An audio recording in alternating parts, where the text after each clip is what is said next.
All right, let's talk workout 3. So we're going to start this workout off with squats and lunges. And I've demonstrated the squat many times before. You can go back and look at other videos. I'm going to talk about two different things with the squat. The first one's going to be foot placement, and the second one's going to be the importance of the pause at the bottom of the squat and how to get the most power out of that, especially since we're going to be lifting heavy. And then I'm going to introduce you a new type of lunge called a contralateral lunge, which I think is going to be really, really helpful and build some different type of balance for you. But we're going to start off with the squat. When you're doing a squat, all right, you want to think about your hips and your feet, okay?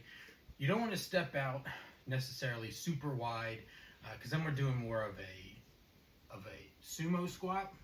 And that's going to be great if you're trying to work, the inner part of your legs, that adductor area. But we want to be in a more neutral type of position that's more natural for us to move in. Now, for some people that may be out wide.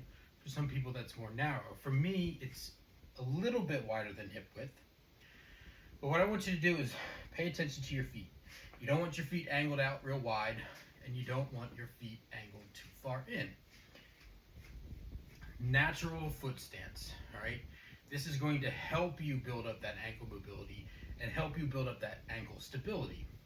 One of the things that you can do to help out with that is to start making fists with your toes, right? Put your feet in the position that they want to be in and then start making fists with your toes. This is a great way to get your feet warmed up. It really starts building that grounding into the floor, which is going to give you stability. Now, when we're going to go into the squat, we want to stay in this position. And if you got the bar here, all right, you're going to obviously have a little bit more weight pushing you down. But you don't want to be stepping out super wide. That's taking away a lot of strength from the center of your quads and your hips and putting it mostly in your lower back and the adductors. It's not as strong a stance as you may think. Finding that position that's neutral for you and going from there. All right, and now we're going to, as we squat, we're going to press the big toe into the floor. This is going to, again, create more stability for you through your squat. So as we're squatting down, all right, we're here, and now the legs are going out. You can push the knees out, that's fine, but we want to keep the feet in the same position, all right? So we're pressing the big toe in, and we're getting down as deep as we can. And then when we get to the bottom of our squat, we're going to pause. Pause, 1, 2, and then we press the big toe into the ground again. Pushing in, getting that power through. When we're just bopping down and popping right back up, we're not really stabilizing. We're not really controlling the weight. The weight's controlling us. We're trying to move the weight as fast as we can because it's too heavy.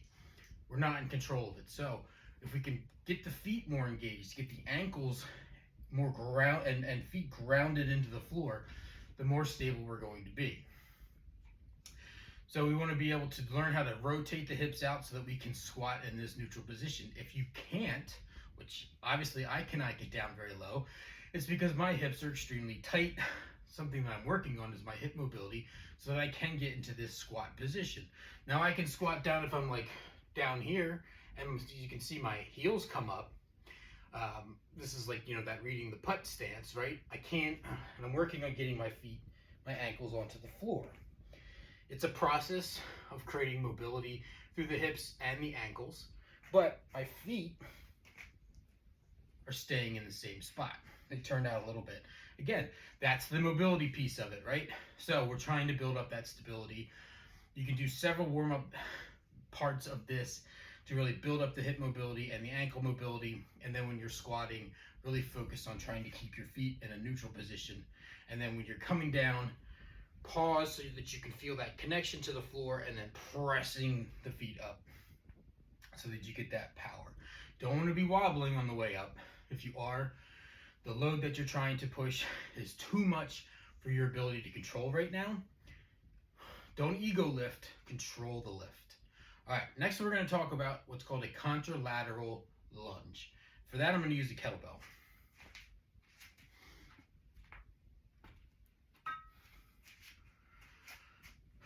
Contralateral means that you're going to hold the weight in the opposite side of the leg that's doing the work, or the body part, right? So if you're doing like a shoulder press kind of a thing, contralateral means you're holding weight here while this side's doing the pressing, right? If I had another kettlebell, that's what we would be doing. Another example would be farmer's carries, where one's up, one's down. That's contralateral movement. Here, what we're going to do is a contralateral lunge. We're going to hold the weight in the opposite side, and then we're going to lunge down, and then we're stepping back. So we're not walking, we're just going back and forth. Forward and back. We'll do our sets there. Then we switch sides, and we want to make sure that we're keeping this weight nice and tight against the shoulder. Keeping it in, right? I'm not holding it out here. It's not loose. It's nice and tight. Lots of stability, right? And I'm going all the way down to the floor. My other arm is out to the side, creating balance for me. That is a contralateral lunge. Do you have to do lunges that way? No. But we're doing static lunges, so that means we're stepping one side at a time. Either with a barbell, dumbbells. I like this because when I'm using the dumbbells and I'm lunging, I feel like I'm leaning too far forward. This keeps me up nice and straight, and it really works the core and gives me that shoulder stability. Plus it creates a little extra balance, a little extra challenge, and that's your contralateral lunge. So those are the two exercises that we're going to get started for day 3. Next up is our power circuit, and I'm going to explain how that works in just a moment. The first exercise that you're going to be doing in your power circuit is a power clean. Technically, we're doing a hanging power clean. Hanging power clean means you're starting in this standing position. A straight power clean would mean that you're pulling the weight from the floor. I don't want to start you up there. I want you to start with this hanging position. Later on, we can definitely start working on that full clean. But for now, let's start with a hanging power clean. And the difference between a clean versus a power clean, the power clean, you stay in the upright position, whereas a full clean, you're trying to throw up the weight and get under the bar and catching it in a squat position. So we're going to start with the power clean, which is all about bringing the bar up to the chest. So what you want to think about what you're doing here is you're starting in a position like this. So this is kind of like a Romanian deadlift. It even starts like a Romanian deadlift. Hinging down to about the knees. You don't want to go deeper than this. This is about as deep as you want to go. And then you extend up, okay? And you pull the bar into a front squat position.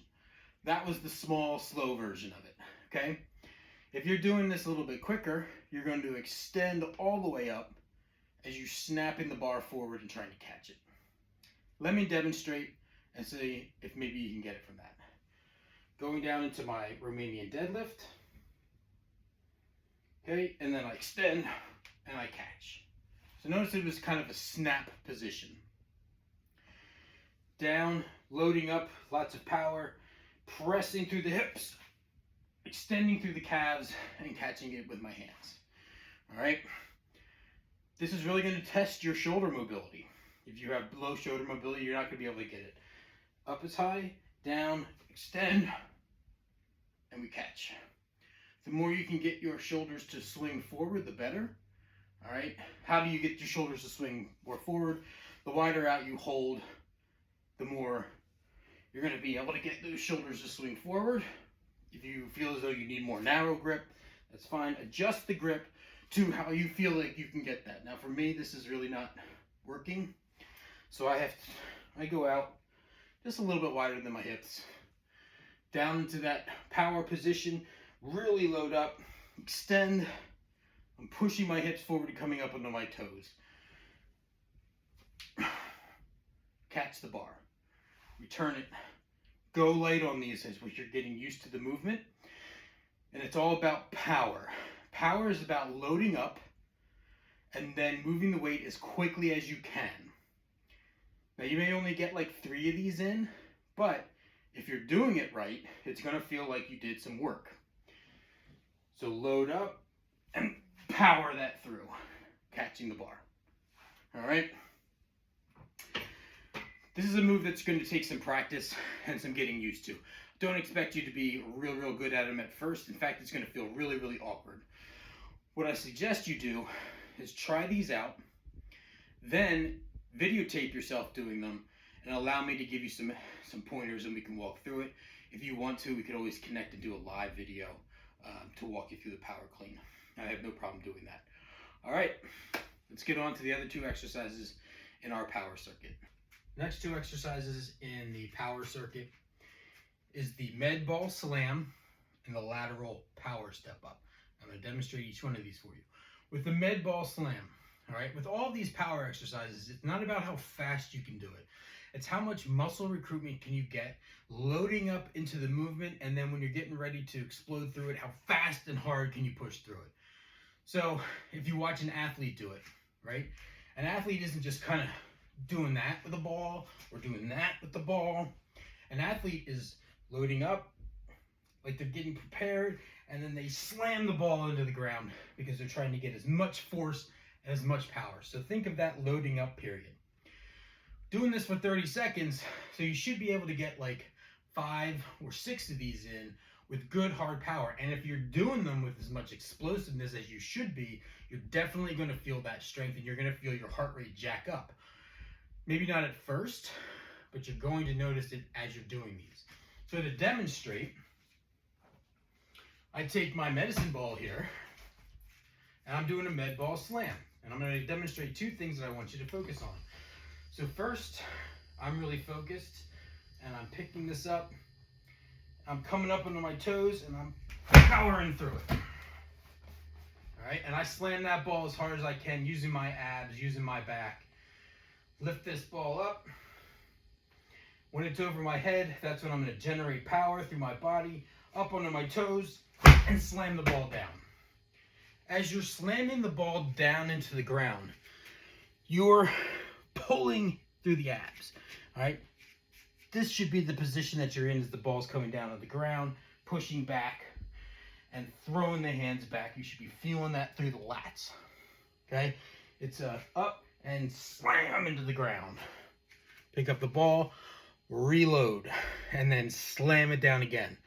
If you can do this a million times, you're not loading up, and you're not doing it in a power way. You're doing it in just as fast as I can because I'm trying to get my heart rate up or things like that. Don't worry about the heart rate. The heart rate's going to go up as you generate power. Power comes from not as how many reps you can do, but how much quality you can rep and how fast can you move the weight. That's what I want you focusing on. Same thing when it comes to these lateral step-ups, all right? So you can hold a kettlebell if you want to. Again, I would recommend holding it here. You could hold it down at the side. In fact, let me do that. Holding this time the kettlebell on the same side.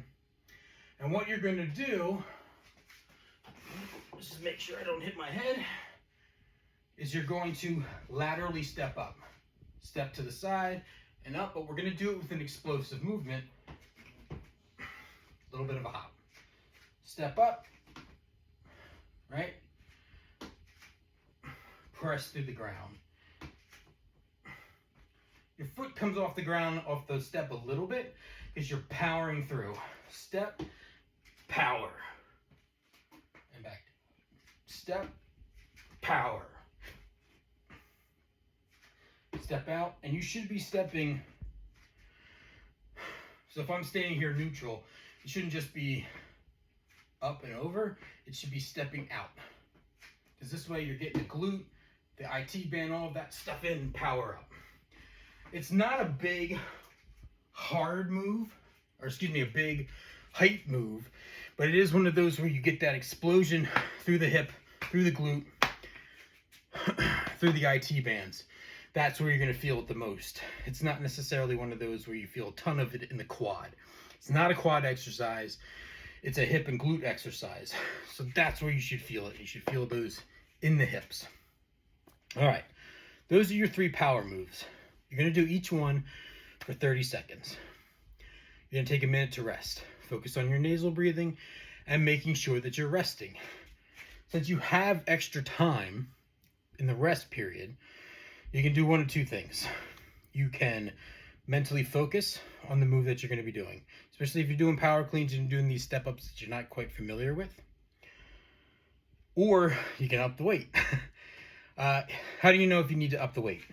If you're generating a ton of power and you don't feel like you just did a whole lot, up the weight. You should be able to think in terms of power as moving a heavy weight as fast as you can. If you can't move it at all, obviously that makes it too heavy. If you feel like you're going to throw it out of the stratosphere, that means it's too light. You want it to be in a position where you're like, whew, and you want to feel like you need to reload before you move it again. If you're not feeling that way, you're going too light or too heavy. Keep those things in mind. And that is our power circuit. All right, that is it for day 3. I'll be back with you shortly for day 4.